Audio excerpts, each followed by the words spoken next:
Bonjour, donc aujourd'hui je vais vous présenter le démarrage du compresseur PB82E de marque Atmo qui est associé chez nous donc à l'aérogommeuse 9 gomme 17 accompagné d'un assécheur d'air. Donc sur votre chantier vous aurez cette configuration là, donc l'aérogommeuse, l'assécheur d'air et le compresseur. Donc le compresseur se démarre en plusieurs étapes. Première étape que nous allons voir maintenant sur ce côté-ci du compresseur. L'arrivée d'essence se gère sur le côté du compresseur par l'intermédiaire de cette vanne rouge. Quand la vanne est horizontale, l'essence est coupée. Quand la vanne est verticale, l'essence arrive. On peut mettre de l'essence sans plomb 95, sans plomb 98. On a un réservoir de 9 litres qui va donner une autonomie de quelques heures au compresseur. Là, on est maintenant sur le côté du compresseur pour faire les étapes suivantes. Donc, pour rappel, c'est un compresseur qui a un débit de 2400 litres par minute, qui a une pression de service, donc une pression de travail de 6 bars. La première chose qu'on va voir sur le côté qu'il faut gérer, donc c'est cette vanne qui va gérer l'air comprimé. Quand la vanne est verticale, l'air comprimé va sortir. Quand la vanne est horizontale, l'air comprimé ne sort pas. Donc pour le démarrage, on va travailler avec la vanne ouverte, donc vanne verticale. On va ensuite venir mettre les gaz. Donc évidemment, c'est cette manette-là avec les deux histogrammes, donc les gaz plus ou moins importants. Donc on va démarrer le compresseur, les gaz à fond. On a ici cette vanne qui est une vanne qui a utilité en fait de faciliter le lancement du moteur. D'ailleurs, elle est reliée à rien du tout, donc elle va décharger le moteur en air comprimé. Donc pour le démarrage, on va démarrer la vanne horizontale. Une fois que le moteur sera démarré, on va venir refermer cette vanne et on n'y touche plus pendant le travail du compresseur. Donc vanne horizontale pour le démarrage. On a ici le choker et ici la clé de contact.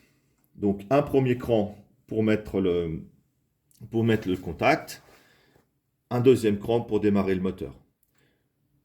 Donc on actionne la clé. Une fois que le moteur est démarré, on repousse doucement le choker.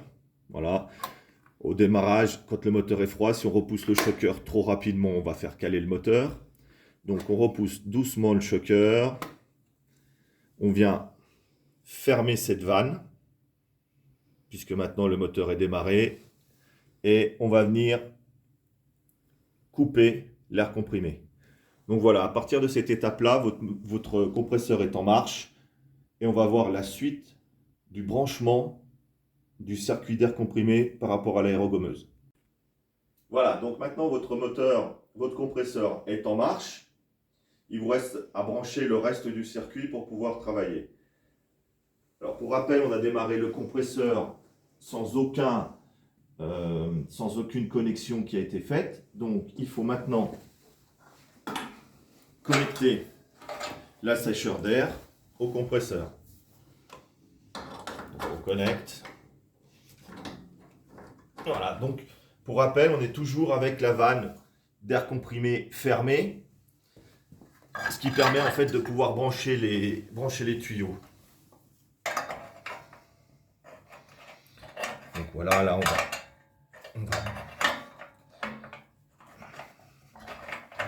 va connecter. On connecte aussi l'assècheur d'air.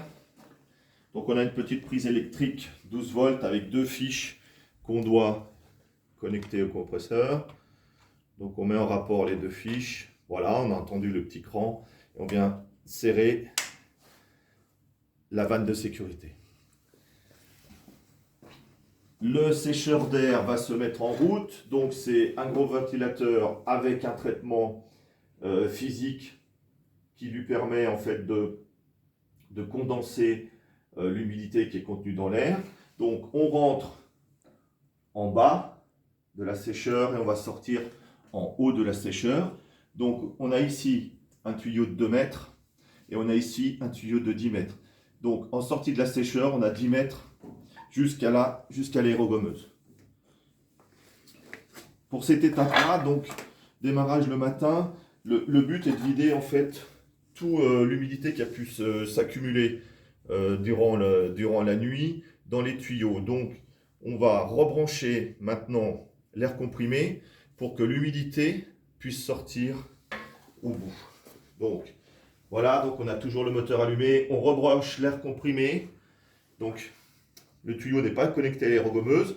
On attend environ 1 minute que l'humidité sorte.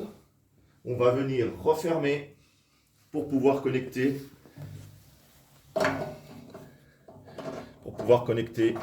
à l'aérogommeuse. Hop. Donc là, on a tout le circuit. Et dernière chose, on va venir ouvrir l'air comprimé. Donc à ce moment-là, la machine est en ordre de marche. Donc dernière chose à mettre en place et à vérifier pour avoir une qualité de travail optimum durant toute la journée, la gestion de l'humidité. Gestion de l'humidité qui se fait au travers de la sécheur d'air. Donc je rappelle que évidemment quand on va comprimer de l'air, on va aussi comprimer l'humidité qui est contenue dans l'air. Elle va être captée par cet assècheur d'air et évacuée par ce cylindre. Ce cylindre, en fait, il faut que la vapeur soit évacuée en bas du cylindre pour éviter qu'elle rentre dans l'aérogommeuse. Pour qu'il y ait un écoulement, il faut toucher la vanne donc, qui est située en bas du cylindre, légèrement l'ouvrir pour que la vapeur d'eau puisse s'échapper du cylindre. Ce réglage est fait en début de location par le technicien. Il faut vraiment s'assurer durant toute la journée qu'on ait toujours de la vapeur, en fait, de la vapeur d'eau qui s'échappe par le bas du cylindre pour éviter que justement cette eau se retrouve dans l'aérogommeuse. Bon travail à vous!